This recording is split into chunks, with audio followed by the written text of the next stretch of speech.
Good morning అండి. మీకు దుబాయ్‌కి వచ్చి జాబ్ చేసుకోవాలనుందా? అయితే మీరు రైట్ ప్లేస్‌లో ఉన్నారన్నమాట. ఈ వీడియో దానికోసమే.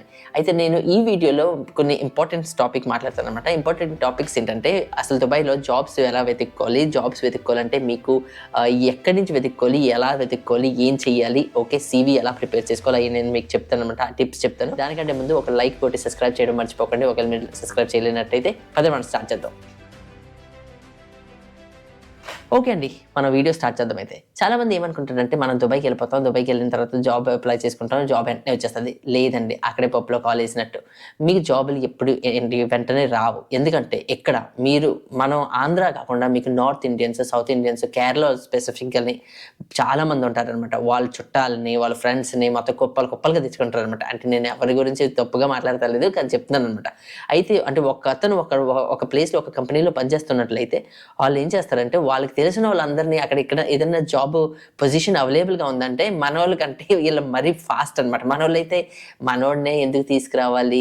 మళ్ళీ ఒకే భాషోడితో పనిచేయడం ఎందుకు అన్నట్టు ఉంటదనమాట. అవును. అయితే వాళ్ళు అలా కాదు. అక్కడ ఉన్న పొజిషన్ మొత్తం వచ్చేవాడు ఒక్కడే వస్తాడనమాట. కానీ ఆ కంపెనీలో మొత్తం వాడు జాబ్ వదిలి 5 సంవత్సరాల తర్వాత ఎళ్ళేలోగా ఆడి చుట్టాలందరూ అక్కడ పనిచేస్తారు అనమాట. అది వాళ్ళ మెంటాలిటీ అనమాట. అయితే జాబులు దొరకడం చాలా కష్టం. దుబాయ్‌లో మీరు అనుకుంటారు దుబాయ్‌లో ఈజీగా జాబ్ వచ్చేస్తదని. లేదు. జాబులు దొరకడం చాలా కష్టం. ఇక్కడ చాలామంది వస్తారు. 8 నెలలు, 9 నెలలు, 6 నెలల వరకు జాబ్ వెతుకుతానే ఉంటారు. కొంతమందికి ఒక ఇంటర్వ్యూ కూడా దొరకదండి. ఎందుకంటే ఒక పొజిషన్ ఫర్ ఎగ్జాంపుల్ ఒక పొజిషన్ వాళ్ళు పోస్ట్ చేస్తారనమాట. అందరూ ఇంటర్నెట్ ముందులాగా కాదు. మీరు అనుకుంటారు నేను సీవీలు రెడీ చేసేసుకుంటాను. సీవీలు తీసుకొని నేను అక్కడికెళ్ళి డోర్ టు డోర్ ఇచ్చేస్తాను. ఆఫీసుల్లో ఇచ్చేస్తాను. ఎవరు తీసుకోరండి. మీరు అక్కడికెళ్ళి చాలామంది అనుకుంటారనమాట. కానీ అక్కడికి వెళ్ళిన తర్వాత ఆ రిసెప్షనిస్ట్ అక్కడ కూర్చొని ఉంటది. అది అస్సలు ఆ సీవీ తీసుకుంటది. మీరు వెళ్ళిపోయిన తర్వాత ఆ గేట్ బయటికెళ్ళి దాటిన వెంటనే ఆ సీవీ తీసి చెత్తకుప్పలో పడేస్తదనమాట. అంటే ఈ మధ్య దుబాయ్‌లోని ఎవరు CV hand to hand, by hand ఎవరు తీసుకుంటారో చాలా రేర్ తీసుకుంటారనమాట. మొత్తం ఆన్‌లైన్ అనమాట. ఎందుకంటే ఒకవేళ వాళ్ళు ఆఫీస్‌కి మీరు వెళ్ళినా కూడాని వాళ్ళు మేనేజర్‌ని కలవలేరు. ఆ హెడ్ పొజిషన్ అతన్ని కలవలేరు. అక్కడికెళ్ళినా కూడాని వాళ్ళు సీవీ తీసుకొని సరేలే మేము మేనేజర్‌కి ఇస్తాంలే అన్నట్టు అంటారు. ఎందుకంటే రోజుకి వాళ్ళ దగ్గర కుప్పలు కుప్పలుగా వస్తాయనమాట. అయినా కూడా ఆళ్ళు ఎవరు హైరింగ్ చేసుకోరు. ఎందుకంటే ఎన్ని సీవీలని చూస్తారు? ఈ మధ్య మొత్తం అంతా డిజిటల్ అయిపోయింది. డిజిటల్ అయిపోవడం వల్ల వాళ్ళు ఒక పొజిషన్ పోస్ట్ చేస్తారనమాట ఇంటర్నెట్‌లో. ఫర్ ఎగ్జాంపుల్ అకౌంటెంట్ కోసం పోస్ట్ చేస్తారు. ఒక అకౌంటెంట్ కోసం పోస్ట్ చేసిన వెంటనే 20 నిమిషాల్లో ఒక గంటేసుకోండి. గంటలో 200 మంది అప్లై చేస్తున్నారండి. అంతమందనమాట. అంతమంది పోస్ట్ చేస్తున్నారు. అప్లై చేసుకుంటున్నారు. స్పెషల్‌గా కేరళ వాళ్ళు. కేరళలో ఎక్కువగానే కేరళ నుంచి అకౌంటెంట్లు, నర్సులు ఎక్కువొస్తారనమాట. ఓకే. ఇది ఓన్లీ నేను బేసిక్ ఎక్స్‌ప్లనేషన్ ఇచ్చాననమాట. ఓన్లీ మీకు ఎగ్జాంపుల్‌గాని. ఓకే. అయితే మీరు ఏ పొజిషన్‌కి అప్లై చేసుకున్నా కూడాని మీకు కంపల్సరీగాని ఇక్కడ అడిగేది ఏంటంటే, మీకు డిగ్రీ ఉందా అని అడుగుతారు. ఓకే. మీకు ఉంది. సరే. ఉన్నట్లయితే పర్లేదు. ఉన్నా లేకపోయినా కూడా పర్లేదు. నేనేం చెప్తానంటే ఉన్నా లేకపోయినా కూడా పర్లేదు. కానీ ఇంపార్టెంట్ ఏంటంటే ఇండియాలో మీకు ఎక్స్‌పీరియన్స్ ఉందా అని అడుగుతారు. ఎక్స్‌పీరియన్స్ లేకుండా మీరు ఇక్కడ గాని వచ్చి జాబ్ చేస్తున్నట్లయితే మీ సీవీ ఎవడు తీసుకోడు కూడాను. ఎవ్వరు అసలు చూడనే చూడరు. మెయిన్ ఇంపార్టెంట్ ఏంటంటే ఇక్కడ ఈ కంట్రీలోనే ఎక్స్‌పీరియన్స్ చూస్తారనమాట. ఇతనికి ఎక్స్‌పీరియన్స్ ఉందా? ఎన్ని సంవత్సరాలు పనిచేసాడని. మీ దగ్గర ఎక్స్‌పీరియన్స్ లేకపోతే ఎక్కడన్నా 6 నెలల్లో లేకపోతే సంవత్సరం జాబ్ చేసుకోండి. ఒకవేళ మీకు దుబాయ్‌కి రావాలి, జాబ్ చేసుకోవాలనుకుంటే మీకు ఏ సబ్జెక్ట్ మీద జాబ్ చేసుకుందాం అనుకుంటున్నారో దాని మీద మీరు 1 ఇయర్ అన్నా లేకపోతే అట్‌లీస్ట్ 6 మంత్స్ అన్నా అక్కడ జాబ్ చేసుకోండి. అట్‌లీస్ట్ మీకు ఆ బేసిక్స్ తెలిసిపోతదనమాట. ఆ బేసిక్ తెలిసిపోయి మీకు అర్థమవుతదనమాట. ఓకే. ఈ పని ఇలా ఉంటది. ఎందుకంటే మనం చదువుకుంటాం. మనం చదువుకుని కాలేజ్ అయిపోయిన వెంటనే మనం అనుకుంటాం జాబ్ ఎతుక్కోవాలని. వెంటనే దుబాయ్‌కి వచ్చేయాలి అని అనుకుంటాం. అక్కడ మీకు అక్కడే తప్పనమాట. ఎందుకంటే మీ దగ్గర ఎక్స్‌పీరియన్స్ లేదు. మీకు ఆ వర్క్ ఎలా చేయాలో తెలీదు. అందుకు ప్లస్ ఇక్కడ కూడా మీరు వచ్చిన తర్వాత మీరు 6 మంత్స్ వరకు జాబ్ వెతుక్కొని ఆ పొజిషన్‌లో ఎవరు చేసుకోకపోవడం వల్ల మీరు ఏదో ఒక చిల్లర జాబుల్లోకి వెళ్ళిపోతారనమాట. చాలామంది ఏం చేస్తారంటే డిగ్రీలు చేసినోళ్ళు వాళ్ళు ఎక్స్‌పీరియన్స్ లేక కొంతమంది ఎక్స్‌పీరియన్స్ ఉంది కానీ వాళ్ళ దగ్గర రిటర్న్ ఎక్స్‌పీరియన్స్ లేదనమాట. ఇక్కడ ఎవరు జాబులు తీసుకోరు. అలాంటి పరిస్థితిలో వాళ్ళు ఏం చేస్తారంటే వాళ్ళు అనుకున్న దానికంటే లోవర్ పొజిషన్‌లో సూపర్ మార్కెట్స్‌లోన, రెస్టారెంట్స్‌లోన అలాంటి ప్లేస్‌లో జాయిన్ అయిపోతారనమాట. అందుకు అలా కాకుండా మీ దగ్గర ఒకవేళ ఎక్స్‌పీరియన్స్ ఉంటే ఓకే. ఎక్స్‌పీరియన్స్ లేకపోతే ఎక్స్‌పీరియన్స్ వచ్చేలా చూసుకోండి. 6 మంత్స్ జాబ్ చేయండి. ఒకవేళ లేకపోతే లేదు నాకు ఈ వర్క్ తెలుసు. ఈ పని నాకు తెలుసు. కానీ నా దగ్గర ఎక్స్‌పీరియన్స్ లేదు. అలాంటప్పుడు మీ సీవీలోని సంవత్సరం, 2 సంవత్సరాలు నేను పని చేశాను అని పెట్టేయండి. ఓకే. ఎందుకంటే ఇక్కడికి వచ్చిన తర్వాత వాళ్ళు ఒకవేళ కాల్ చేసినా కూడా మీ ఫ్రెండ్స్ ఎవరిదన్నా నెంబర్ ఇచ్చేయండి. వాళ్ళు సాధారణంగా 90%, 95% వరకు ఇక్కడ నుంచి వాళ్ళు ఎవరు ఇండియాకి కాల్ చేయరు.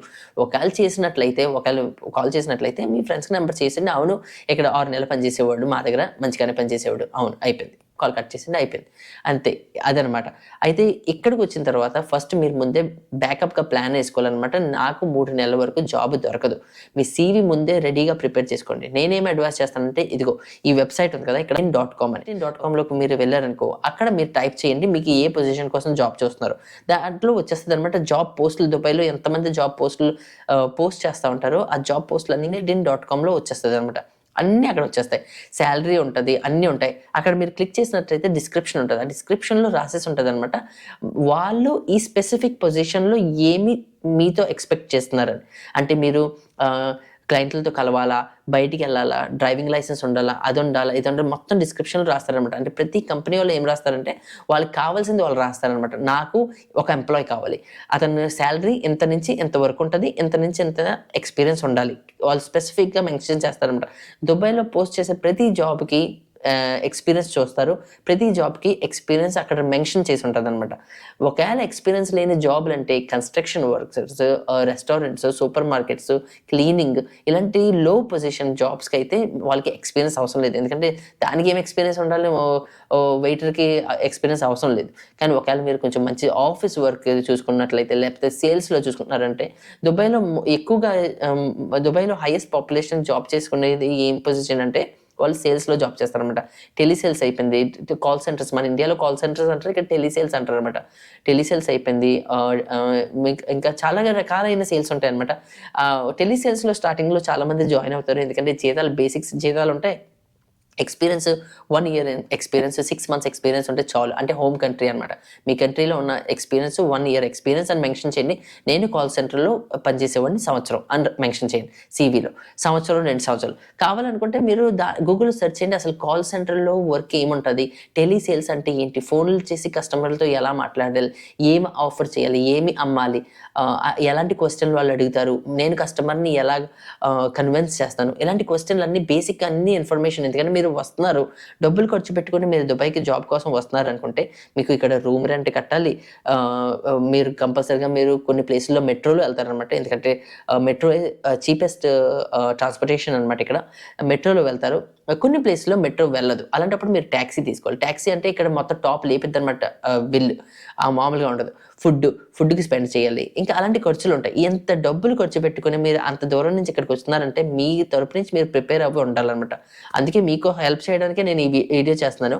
మీరు సీవీ మంచిగా ప్రిపేర్ చేయండి. గూగుల్‌లో 100 సీవీలు వస్తాయన్నమాట. ఆ సీవీలు చెక్ చేసుకోండి ఎలాగ చేయాలో ఏంటో అనేది. ఇండీడ్‌లో మీకు డిస్క్రిప్షన్ ఉంది. ఆ డిస్క్రిప్షన్ కూడా అందులో ఇక్కడ పెట్టి నేను ఇది చేస్తాను, నేను ఇది చేస్తాను, ఇది చేస్తాను. ఎంత ఎక్స్‌పీరియన్స్ ఉంది, ఎంత ట్రైనింగ్ తీసుకున్నాను, నా నా ఏజ్ ఎంత. బయోడేటా అంటే మరీ మీరు డీప్‌గా ఎళ్ళిపోయి నేను ఈ స్కూల్‌లో చదివాను, ఇక్కడ చదివాను, అక్కడ చదివాను అని అవసరం లేదు. మీరు ఓన్లీ ఈ కాలేజ్‌లో చదివాను, ఈ డిగ్రీ చేశాను. ఓకే. ఇలా అంటే సింపుల్ షార్ట్‌గా ప్రిపేర్ చేయండి. కానీ జాబ్ ఏం చేసేవారు అనేది క్లియర్‌గా రాయండి. మీకు ఏమొచ్చు అనేది కూడా క్లియర్‌గా రాయండి. నాకు ఇది వచ్చు, ఇదొచ్చు, ఇదొచ్చు అని. మీకు స్పెషల్‌గా ఏమైనా కోర్సులు అంటే మనం టైపింగ్ చేసినట్టన్నా, లేకపోతే ఇండియాలో డ్రైవింగ్ లైసెన్స్ ఉన్నట్లయితే, అలాంటి స్పెషల్ స్కిల్స్ ఏమన్నా ఉన్నట్టంటే అక్కడ కింద రాయండి. స్పెషల్ స్కిల్స్ అని రాసేసి మీకు కంప్యూటర్ వచ్చనుకో ఈ ఈ మధ్య చాలామంది 6 మంత్స్ కంప్యూటర్ కోర్స్ తీసేసుకోండి. డిప్లొమా ఇన్ కంప్యూటర్స్ అని ఉంటది. డీసీఏ అని కూడా అంటారు. ఆ కోర్స్ తీసేసుకొని 6 మంత్స్, 6 నెలల్లో అయిపోద్ది ఆ కోర్సు. అట్‌లీస్ట్ ఆ సీవీలో మెన్షన్ చేయడానికి ఉంటదనమాట. సీవీలో మెన్షన్ చేస్తే నేను డిప్లొమా ఇన్ కంప్యూటర్స్ చేశాను అని. అది చూడడానికి కూడా హై లెవెల్‌గా ఉంటదనమాట. ఇయన్నీ సింపుల్ అనమాట. టైపింగ్ ఈ మధ్య అవసరం లేదు. ఎందుకంటే ముందైతే ఇండియాలో ప్రతి ఒక్కళ్ళు టైప్‌కెళ్ళేవారు. ఇప్పట్లో అవసరం లేదు. కానీ ఆ టైప్‌కెళ్ళే బదులు మీరు ఆ కంప్యూటర్ కోర్స్ నేర్చుకోండి. డీసీఏ 3 నెలల కోర్స్ కూడా ఏదో ఉంటది. డీసీఏ కాకుండానే. అలాంటి బేసిక్ కోర్సులు తీసేసుకోండి. అట్‌లీస్ట్ మీకు సర్టిఫికేట్ వస్తది. ఇక్కడ సర్టిఫికేట్‌లు ఎవ్వడు చూడడనమాట. సర్టిఫికేట్‌లు మనం ఇండియా నుంచి వచ్చినప్పుడు 100 సర్టిఫికేట్‌లు తీసుకొస్తాం అనమాట. ఇక్కడ సర్టిఫికేట్‌లు కూడా చెక్ చేయరనమాట. ఇక్కడ ఏం చేస్తారంటే ఓన్లీ మీ సీవీ కావాలి. మీ సీవీ మీద ఏం రాసుందో దాన్ని బట్టి మీకు జాబ్ వస్తదనమాట. అనమాట. ఎందుకంటే 100 మంది అప్లై చేసినప్పుడు 100 మందిలో ఒక్కడి సీవీ మంచిగా ఉందనుకో, ఆ ఒక్కడిని వాళ్ళు తీసుకుంటారు. అంత కాంపిటీషన్ ఎక్కువ ఉంటదనమాట. అందుకు మీరు చాలా జాగ్రత్తగా సీవీ ప్రిపేర్ చేయాలి. మంచి ఫోటో పెట్టాలి. ఫోటో పెట్టి కొన్ని కంట్రీస్‌లో ఫోటోస్ పెట్టరు సీవీలోని. కానీ దుబాయ్‌లో అయితే కంపల్సరీగా ఫోటో పెట్టాలనమాట. సింగిల్ పేజ్ అన్నా 2 పేజెస్‌లో సింపుల్‌గా వచ్చేలాగా పెట్టండి. అంతే. ఇది సీవీ చేసుకునే పద్ధతి. వెబ్‌సైట్ కూడా నేను చెప్పాను. ఆ వెబ్‌సైట్‌లో మీరు చెక్ చేయండి. మీరు ఒకవేళ ఐటీ చేసినట్లయితే ఐటీ, ఇంజినీరింగ్ అయితే ఇంజినీరింగ్, ఏ పొజిషన్ అయితే ఏ పొజిషన్ కావాలనుకుంటే అందులో టైప్ చేసండి. దుబాయ్ అని టైప్ చేయండి, లేకపోతే యూఏఈ అని టైప్ చేయండి. యూఏఈ అంటే యునైటెడ్ అరబ్ ఎమిరేట్స్. అక్కడ అది టైప్ చేయండి. అంటే లొకేషన్ అని వస్తదనమాట. అబుదాబి, దుబాయ్‌లో జీతాలు ఎక్కువొస్తాయి. ఓకే. షార్జాలో పెద్ద ఎక్కువ రావు. ఓకే. ఇయన్నీ సిటీస్ అనమాట. దుబాయ్‌లో 7 సిటీస్ ఉంటాయి. 7 సిటీస్‌లో మీరు దుబాయ్ అని టైప్ చేయండి. దుబాయ్‌లో అయితే బావుంటది. జీతాలు కూడా ఎక్కువొస్తాయి. అదండి జాబ్ అప్లై చేసుకునే పద్ధతి. సీవీ ప్రిపేర్ చేసుకునే పద్ధతనమాట. మీరు ఇక్కడికొస్తున్నట్లయితే 3 మంత్స్ అట్‌లీస్ట్ మీరు అనుకోవాలి. 3 మంత్స్ నాకు కొంతమందికి కాల్స్ కూడా రావండి. కాల్స్ రావట్లేదని ఎప్పుడు డిసప్పాయింట్ అవ్వకండి. సీవీలు పంపుతా ఉండండి, పంపుతా ఉండండి, పంపుతా ఉండండి. ఎలా అప్లై చేస్తారంటే ఆన్‌లైన్‌లో మీరు మొత్తం ఇన్ఫర్మేషన్ అంతా ఫిల్ చేసేసి ఒక డిజిటల్ సీవీ క్రియేట్ చేస్తారనమాట. డిజిటల్ సీవీ క్రియేట్ చేసేసి అందులోని జాబ్ పోస్టింగ్ వచ్చిన వెంటనే క్లిక్ చేస్తారు ఓన్లీ. అప్లై అని పోస్ట్ చేస్తారంతే. మీ సీవీ మీరు డిజిటల్‌గా చేశారు కదా! ఆ సీవీ వాళ్ళకెళ్ళిపోతదనమాట. వాళ్ళకి ఇంట్రెస్టెడ్‌గా ఉంటే వాళ్ళు మీకు కాల్ చేస్తారు. ఒకవేళ మీరు ఔట్ సైడ్ కంట్రీ అయినా కూడా టైమ్ పాస్‌గా ఒకవేళ జాబ్ వెతుక్కోవాలి అనుకుంటే కొంతమంది అలా చేస్తారనమాట. ఇండియాలో ఉన్నా కూడా వాళ్ళకి సీవీలు ప్రిపేర్ చేసుకొని అక్కడి నుంచి ఇక్కడ పంపుతారు. మీరు రాసండి. బేసిక్‌గా నేను ఇప్పుడు ఇండియాలో ఉన్నాను అనేసి రాసింది అక్కడ కింద. రాసేసినప్పుడు ఒకవేళ వాళ్ళకి నచ్చినట్లయితే వాళ్ళు వెంటనే మీకు కాల్ చేస్తారు. మీకు అక్కడి నుంచి టికెట్ పంపి మరి మిమ్మల్ని తెచ్చుకుంటారనమాట. కానీ అది రేర్. కానీ అది కూడా ఛాన్సెస్ ఉంది. ఓకే. దీనిలోని మీరు అలా జాబ్స్ అప్లై చేసుకోవచ్చు. ఇండియా నుంచి అప్లై చేసుకోవడం మొదలుపెట్టండి. కొన్ని కంపెనీస్ పెద్ద పెద్ద కంపెనీస్ వాళ్ళు అక్కడి నుంచి తెచ్చేసుకుంటారు అనమాట. మీరు email ID, mobile number, contact number పెట్టండి అందులోనే. వాళ్ళకి అవసరం అయితే వాళ్ళు కాల్ చేస్తారు. ఓకే. దాంట్లో బోల్డ్ అని జాబ్స్ వస్తా ఉంటాయి. ప్రతిరోజు జాబ్స్ వస్తా ఉంటాయనమాట. ఇండీడ్.com అనమాట. అంతేకాకుండా డుబిజిల్ అనేది ఇంకో వెబ్‌సైట్ ఉంటదనమాట. కానీ డుబిజిల్‌లో కాంపిటీషన్ పెరిగిపోయినాయి అనమాట. ఎందుకంటే ప్రతి ఒక్కళ్ళకి తెలుసు అనమాట. ఇండీడ్ కూడా ఈ మధ్య పాపులర్ అయిపోతుంది. కానీ జాబ్స్ ఎక్కువ ఉంటున్నాయి. డుబిజిల్‌లో జాబ్స్ ఎక్కువ ఉండలేదు. ఒక జాబ్‌కే 1000 మంది అప్లై చేసుకుంటున్నారు. కానీ డుబిజిల్ కూడా ట్రై చేసుకోండి. అది డుబిజిల్ ఒక ప్లాట్‌ఫార్మ్ అనమాట. మొబైల్ అప్లికేషన్, వెబ్‌సైట్ కూడాననమాట. అందులో వాళ్ళు దుబాయ్‌లో ఏంటంటే సెకండ్ హ్యాండ్ ఫర్నిచర్‌లు, సెకండ్ హ్యాండ్ కార్‌లు, జాబ్స్, రూమ్స్ ఇయన్నీ రూమ్స్ ఎప్పుడైనా వెతుక్కున్నట్లయితే మీరు డుబిజిల్ వెబ్‌సైట్‌లోకి వెళ్ళిపోండి. ఈ డుబిజిల్ వెబ్‌సైట్‌లోని వాళ్ళు జాబ్ పోస్టింగ్‌లు, రూమ్స్ ఎప్పుడైనా ఏదైనా ఏరియాలో మీకు రూములు చూసుకుంటున్నట్టయితే, ఫ్లాట్‌లు చూసుకున్నట్లయితే, బెడ్ స్పేస్‌లు చూసుకున్నట్లయితే ఎందుకంటే దుబాయ్‌లో బెడ్ స్పేస్‌లు రేట్ ఎక్కువనమాట. ఒక్కొక్క రూమ్‌లో నలుగురు, ఐదుగురు, కొన్ని రూమ్‌లో 11 మంది కూడా ఉంటారనమాట. అది డిపెండ్ మీరు ఏ ఏరియాలో బెడ్ స్పేస్ తీసుకుంటున్నారు ఏంటో అనేది. అంతేనండి. ఈ వీడియో మీకు హెల్ప్ చేస్తది అనుకుంటా. వీడియో గాని నచ్చినట్లయితే లైక్ కొట్టి సబ్స్క్రైబ్ చేయడం మర్చిపోకండి. అంతే మీకేదైనా డౌట్స్ ఉన్నట్లయితే కామెంట్‌లో పెట్టండి. నేను అవైలబుల్‌గా ఉన్నప్పుడు నేను కామెంట్‌కి రిప్లై చేస్తాను. ఓకే అండి. సెలవు.